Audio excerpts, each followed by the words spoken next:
Grand shalom à vous tous, mes frères et sœurs qui me suivez, partout, surtout ici aux États-Unis.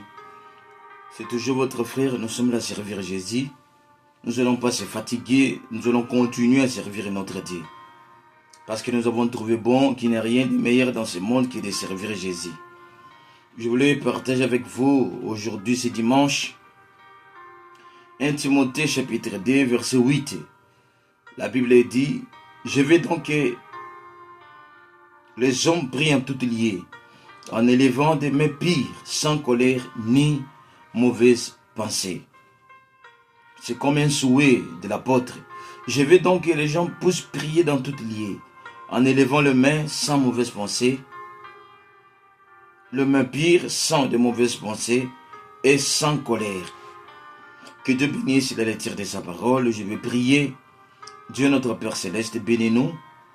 Bénis quiconque qui nous suit à travers des réseaux sociaux, même ceux qui sont loin. Tu es le Dieu vivant, le Dieu réel. Nous avons trouvé bon qu'il n'y a rien de meilleur sur la terre que ta parole. Ta parole, c'est la chose la plus capitale, la plus meilleure. Ça dépasse tout ce que nous pouvons voir sur la terre. C'est pour cela, l'Éternel des armées, je consacre cet temps entre tes mains. Bénis les gens qui vont m'écouter. Bénis-nous, donne-nous la force de continuer à avancer avec ton travail. Pardonne nos péchés par le nom de Jésus. Amen. Que Dieu bénisse richement mes frères et sœurs. C'est votre frère. Nous sommes là à servir Jésus-Christ de la manière qu'il est en train de nous conduire. Vous savez, quand vous avez Jésus-Christ dans votre vie, vous avez la victoire. C'est comme la Bible dit, nous ne combattons pas pour la victoire, mais nous sommes dans la victoire. Par le nom du Seigneur, nous sommes dans la victoire. Donc, avoir Jésus-Christ dans la vie, tu seras toujours victorieux. Je voulais parler d'un petit sujet que j'ai intitulé « L'arme la plus puissante ». Nous avons des armes nucléaires, nous avons des armes de bombes atomiques, nous avons des armes, des balles, des pistoles. Mais la question nous a été donnée, quelle est l'arme la plus puissante? Est-ce qu'au-dessus des bombes nucléaires, au-dessus des pistoles, au-dessus de tout ce que nous disons des armes, il y a-t-il encore une arme qui est au-dessus de toutes les armes? S'il y a une arme qui doit être au-dessus de toutes les armes que nous avons sur la terre, que ce soit des bombes nucléaires, que ce soit des bombes atomiques, ça doit être l'arme de Dieu. Parce qu'au-dessus de Dieu, il n'y a personne. L'arme là qui doit être au-dessus de toutes les armes, ça doit simplement provenir de Dieu. Parce que c'est Dieu qui est le numéro 1. La Bible dit au-dessus de lui, il n'y a personne. L'arme la plus puissante. Quelle est cette arme la plus puissante que Dieu a donnée aux croyants? Vous savez, chaque armée, chaque nation a ses munitions. Chaque nation a ses munitions, des armes pour la guerre. Et chaque armée a ses soldats. On ne peut pas parler de l'armée sans parler des soldats.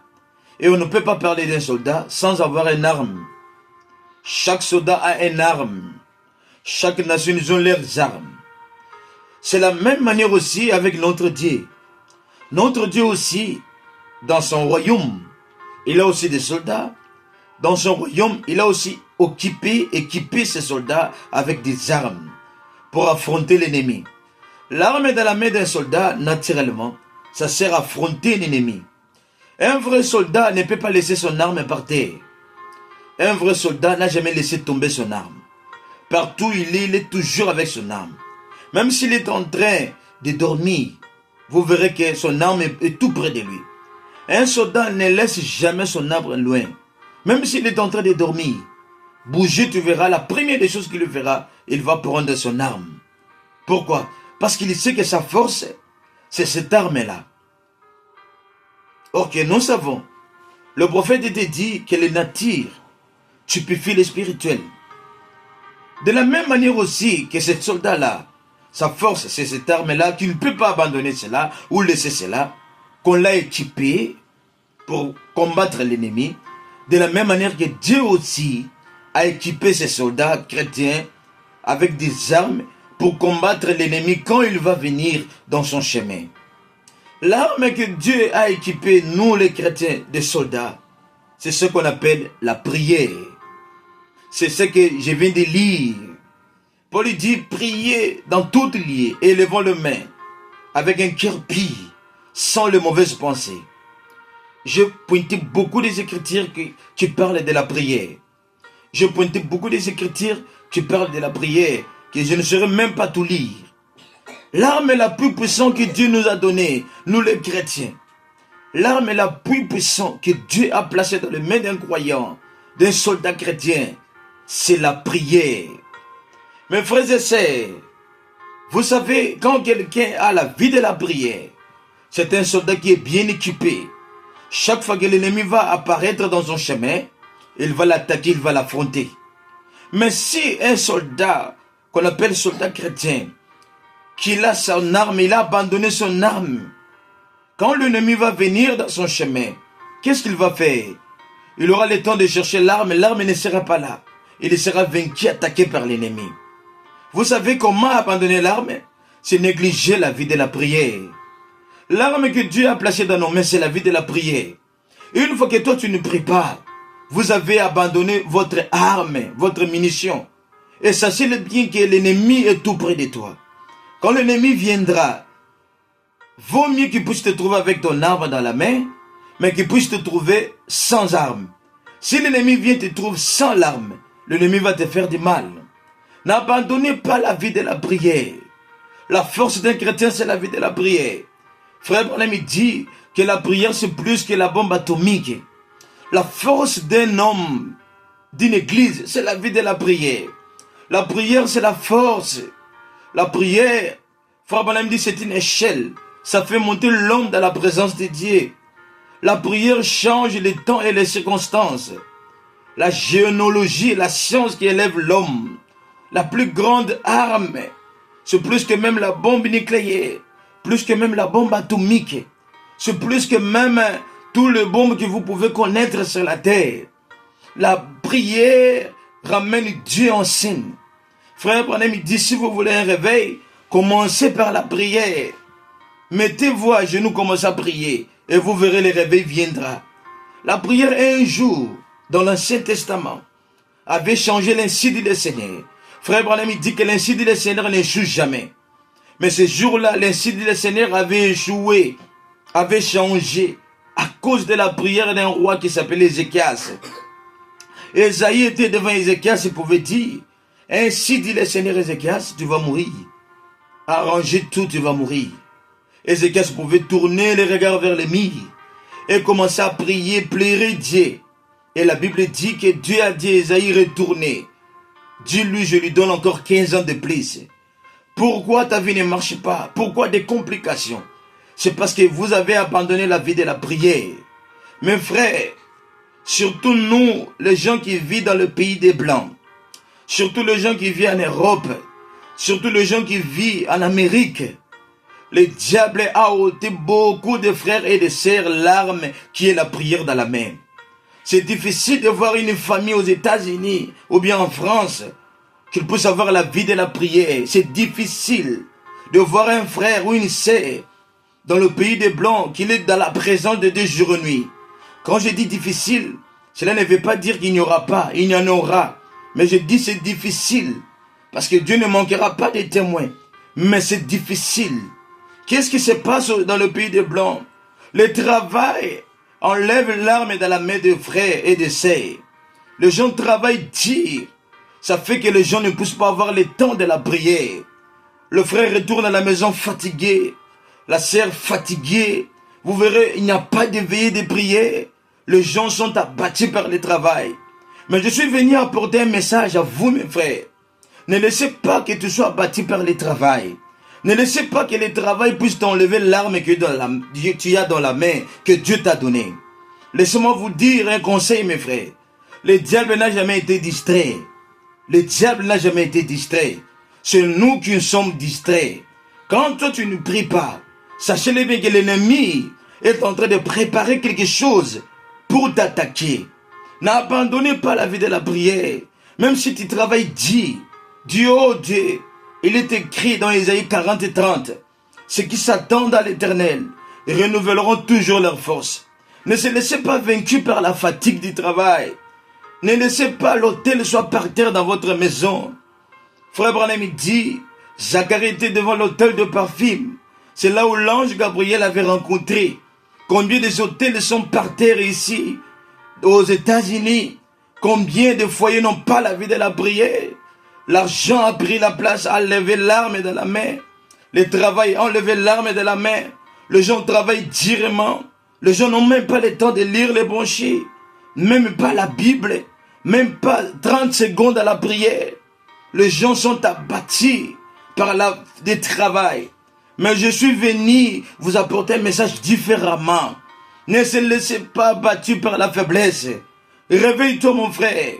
Ne se laissez pas vaincu par ce travail. N'abandonnez pas la vie de la prière. Tu peux travailler durement, et l'ennemi viendra ravir ce que tu fais sans la vie de la prière. La prière amène la protection dans ton travail. La prière fait que tu puisses réaliser tout ce que tu penses. La prière apporte de la victoire. Mais une fois que l'ennemi t'enlève cette arme, c'est pour t'attaquer. Tu peux travailler durement et l'ennemi viendra détruire ce que tu fais. Si tu n'as pas la vie de la prière. Frère Branham dit, tout ce que vous avez vu dans mon ministère, ce sont des résultats de la prière. Il y avait des gens qui priaient pour les prophètes. Retournons dans cette vie. Marquons la différence. Les États-Unis ont besoin d'un Dieu vivant. C'est nous qui devons amener les réveils dans ce pays. Où sont-ils les gens qui peuvent amener le fait? Frère Branham dit, si vous voulez les réveils, commencez à prier pour les âmes perdues. Les États-Unis ont besoin de l'évangélisation. Qui vont le faire? C'est nous qui quittons l'Afrique. Frère Branham dit, les missionnaires quitteront l'Afrique. Et ils vont apporter les réveils dans cette ville. Cette ville a besoin d'être évangélisée. Nous avons parlé des réveils de Galles, des réveils d'Azusa. Mais où est le réveil de Malachie 4 dans cette ville? Qui doit porter ces réveils? Regardez les gens en train de dormir. Les gens qui doivent mener les réveils en train de dormir. Les frères sont devenus des formalistes, frères du message par la bouche. Il n'a même pas le temps d'être dans la présence de Dieu. Il a laissé Dieu depuis longtemps. Il ne sent même pas l'onction. Tout le travail a bâti. Oh mes frères, c'est le temps de retourner. Ce peuple a besoin de Dieu vivant. Nous devons évangéliser. Nous devons prier pour les âmes perdues. Nous devons retourner dans la prière. Frère Branham dit, Jochebed avec Amram, même s'il travaillait durement, mais il montait, Frère Branham dit, quand il voyait des dires souffrances, il pouvait être fouetté. Il ne se laissait pas comme cela. Il allait dans la chambre haute. Il priait au Dieu d'Israël, le Dieu d'Abraham, jusqu'à quand tu vas accomplir ta promesse. C'est ce que nous devons faire pour cette ville. Ne se laissez pas toujours travail, fatigue, emporter la vie de la prière. Oh, allô, travail c'est bien, mais généalogie, n'abandonnez pas mon frère la vie de la prière. Même 30 secondes, priez dans votre maison. Si tu abandonnes la vie de la prière, vous ouvrez la porte pour le diable. Il va détruire ta maison, il va détruire ton travail, il va détruire ton bien. Je te dis ce qui est vrai. N'oubliez pas que nous sommes les enfants de Dieu. Tout ce que nous faisons, le diable est tout près de là pour s'opposer. Mais c'est à travers la prière que l'opposition va être soumise. Oh mes frères et sœurs. Oh Jésus est vivant. Gloire à Dieu. Alléluia Seigneur. Alléluia. Je vais lire une écriture dans Actes des Apôtres 12, chapitre 5. On parle de Pierre qui est en prison. Et l'église s'est mise debout prier pour l'apôtre. Pierre donc qui était gardé dans la prison. Et l'église ne cessait d'adresser pour lui de prière à Dieu. Pierre emporté dans la prison. Mais l'église était dans la prière. Voici les effets de la prière. La prière a fait quitter la colonne de feu. L'ange est entré dans la prison et a libéré l'apôtre. Si l'église n'était pas dans la prière, Pierre n'allait pas sortir de la prison. Pierre ne priait pas dans la prison. C'était la prière de l'église. Paul dit dans 1 Thessaloniciens 5, 17, il dit priez sans cesse. Priez sans cesse. Priez pour votre famille. Priez pour ton problème. Priez pour la condition de votre famille. Les choses ne marchent pas. Tu es bloqué, tu ne te maries pas. Tu n'as pas des enfants. Priez, mets-toi à genoux. L'arme est dans ta main. Ne cherchez pas la solution de ton problème dans les hommes. Dieu t'a remis la solution. Et cette solution, c'est dans la vie de la prière. Priez pour ton mari qui ne veut pas croire la parole. Priez pour ta femme qui ne veut pas croire le message. La solution est entre tes mains. Frère Branham dit, Rebecca, la femme de Jassé, priez pour Jassé. Si Jassé avait rencontré Jésus, c'était la prière de Rebecca. Oh, où sont-ils des Rebecca qui peuvent prier pour leur mari? Où sont-ils des hommes qui peuvent prier pour leurs femmes? Oh Dieu, aide ma femme de comprendre le message. Où sont-ils des frères qui peuvent prier pour les hommes qui se perdent dans la ville? Quand vous voyez quelqu'un en train de fumer, se droguer, qu'est-ce que ton frère tu fais? Frère Branham dit, le vrai Saint-Esprit, tu auras pitié des âmes qui sont en train d'être perdues. Nous avons échoué, oh mes frères. Nous avons échoué, nous devons recommencer. Le but et le motif, c'est laquelle nous sommes ici. Le peuple a besoin d'un Dieu vivant. Et les résultats qui viendront positivement, ça viendra que par la vie de la prière. Nous devons évangéliser. Nous devons faire des réunions de prière. Prier pour le pays. Oh Jésus qui nous aide. Oh merci Seigneur. Que le Seigneur puisse nous aider. L'arme la plus puissante que Dieu nous a donnée, c'est la prière. Que Dieu vous bénisse richement. Ne négligez pas cette vie de prière. Soyez toujours dans la vie de la prière. Grand Shalom. Je veux prier pour vous. Jésus, notre Dieu, restaure la vie de la prière de mon frère. Restaure notre vie de prière. Nous voulons recommencer notre expérience. Nous voulons évangéliser cette ville. Nous voulons une réunion en ancienne monde. Fais quelque chose pour nous. Au nom de Jésus. Amen.